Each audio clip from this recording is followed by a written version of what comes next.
Welcome back to Golden Aging Health. Have you noticed a senior in your life, maybe a parent, grandparent, or longtime partner, gradually eating less, sleeping longer, or quietly withdrawing from conversations? These shifts often get brushed off as normal aging. Yet sometimes they are subtle hints from the body signaling its final stage. Many imagine the end of life arriving suddenly through an obvious illness or a dramatic event. But for most older adults, the changes start slowly, almost silently.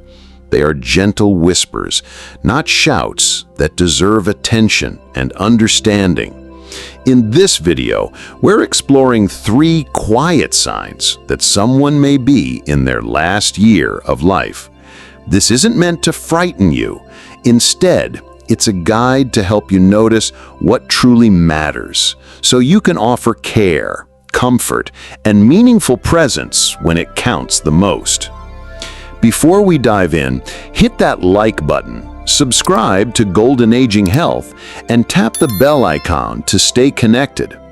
Here we share reflections, life lessons, and heartfelt wisdom for those navigating the second half of life.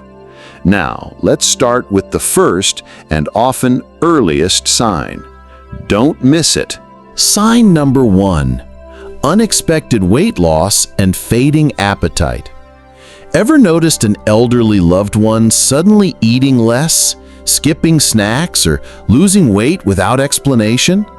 At first glance, it might seem minor, but often it's the body sending a quiet signal. Meals that once brought them joy lose their appeal.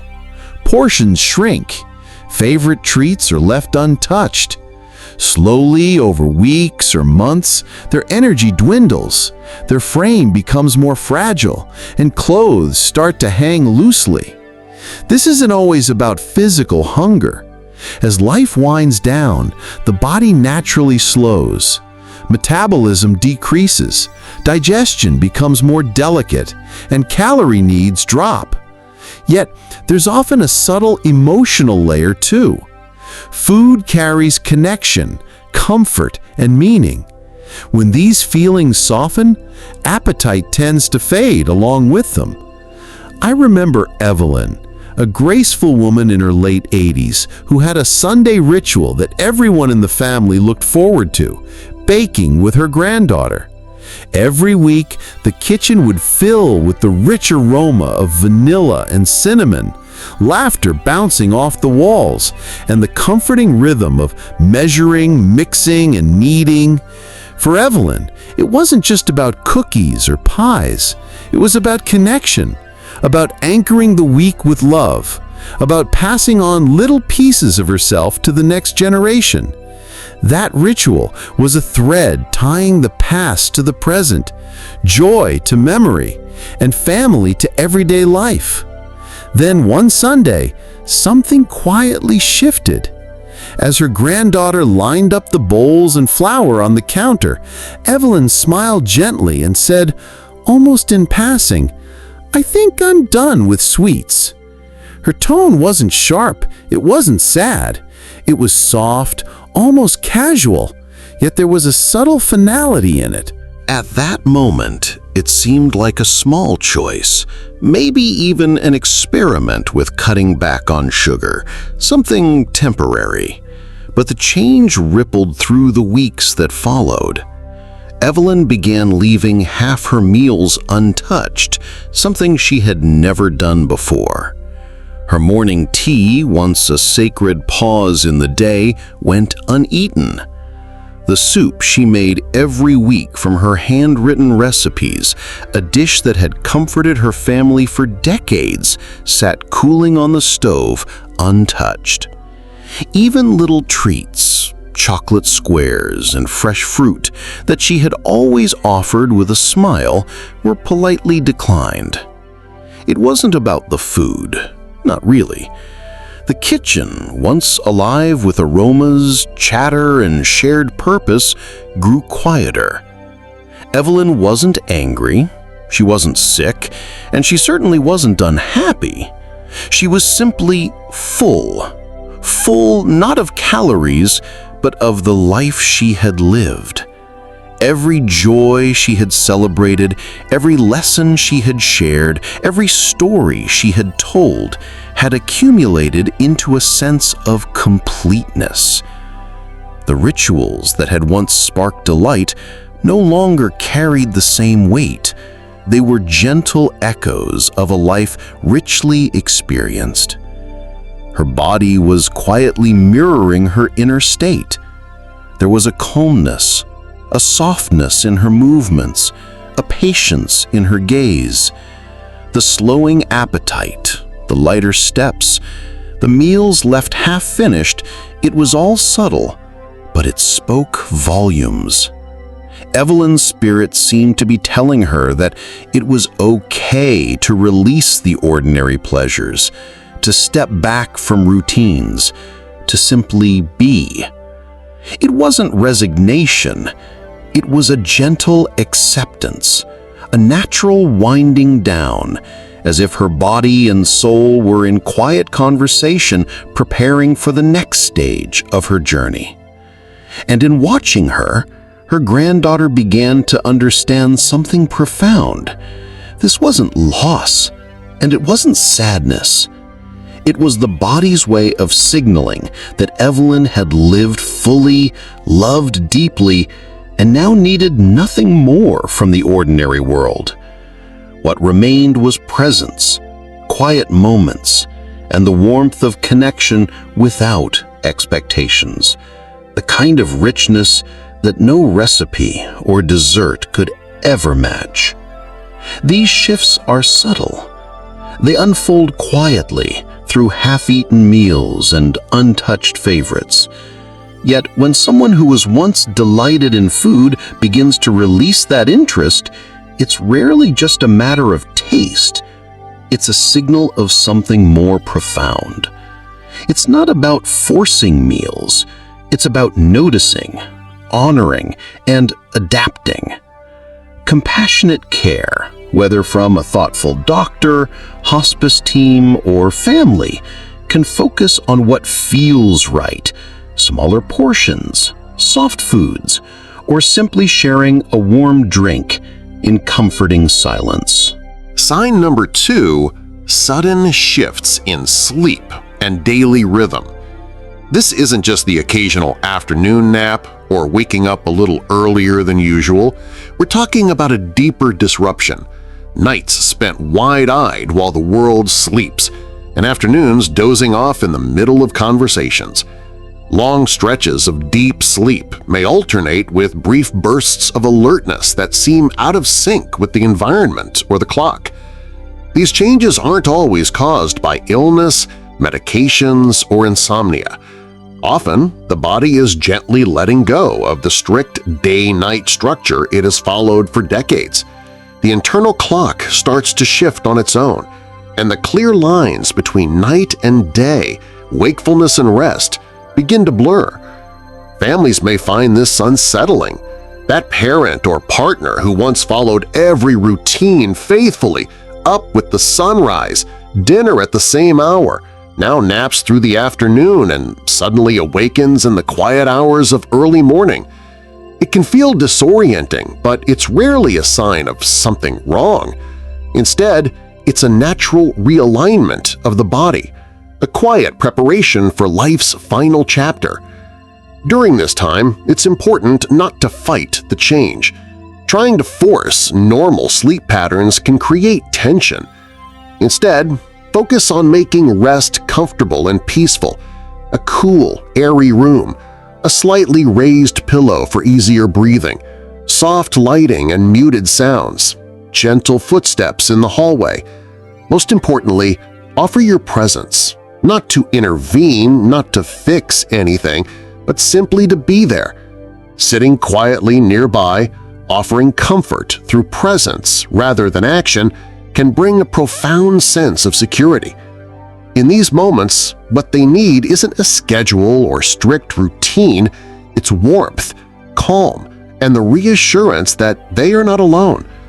As the body adjusts to these quieter cycles, you may notice subtle shifts elsewhere too, in how they maintain their appearance, organize their space, or approach daily tasks.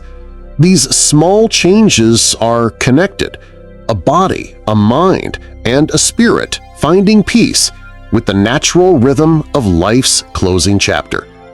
If you've observed similar patterns with a loved one or want to share how you've gently supported someone during these quiet, tender transitions, leave a comment below.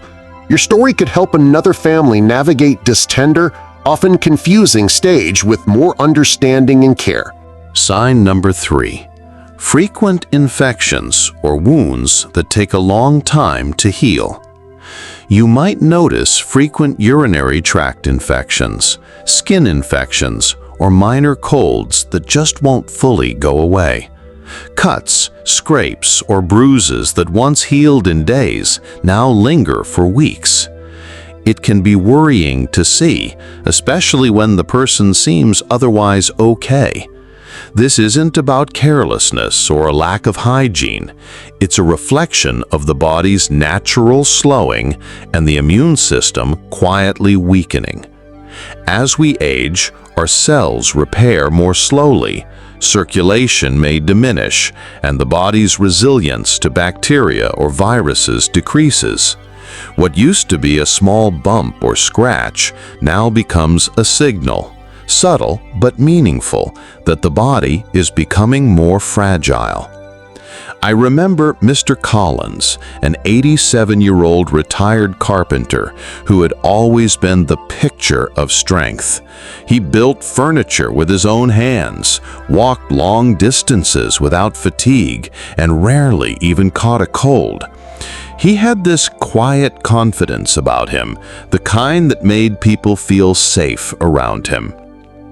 Over a few months, however, his family began to notice small changes that stood out like little cracks in an otherwise strong foundation. A minor bump against the kitchen counter would leave a small bruise that lingered longer than usual. A tiny scrape from gardening seemed to refuse healing, turning into a scab that wouldn't close completely. Then came the urinary infection, a common enough occurrence for older adults, but this time it stubbornly hung on, taking weeks to resolve even with antibiotics. The doctors did their part, but the body just wasn't responding like it once had. Watching Mr. Collins go through this was quietly unsettling. He didn't complain.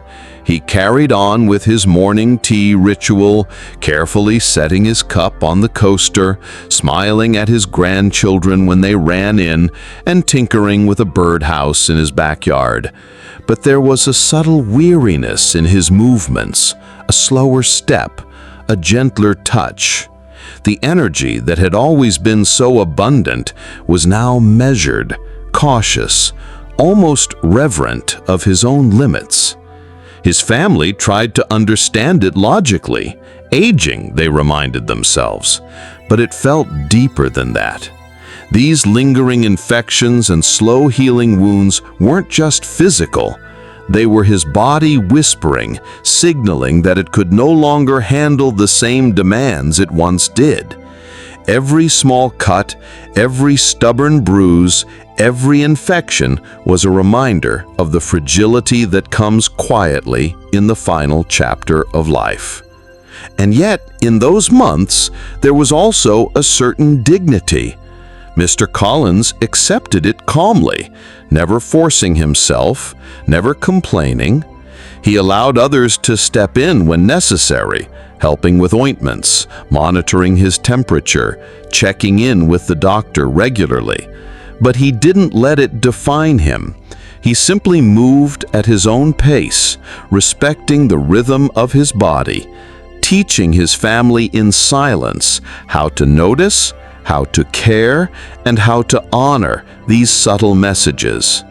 Seeing these repeated infections or slow-healing wounds can be alarming, but it's also an opportunity.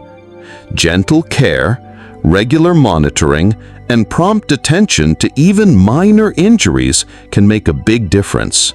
Soft, clean bandages, moisturizing the skin, encouraging proper hydration and nutrition, and checking in with a doctor regularly can help maintain comfort and dignity. It's less about preventing illness entirely and more about noticing the subtle signs and responding with compassion. So, let's quickly recap the first 3 subtle signs that may indicate a loved one is in their final year of life.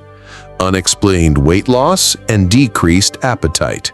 Sudden changes in sleep patterns. Frequent infections or wounds that take a long time to heal. What makes these signs so important? They're subtle, easy to overlook, and often unfold quietly, but they offer a window into the deeper transitions of life.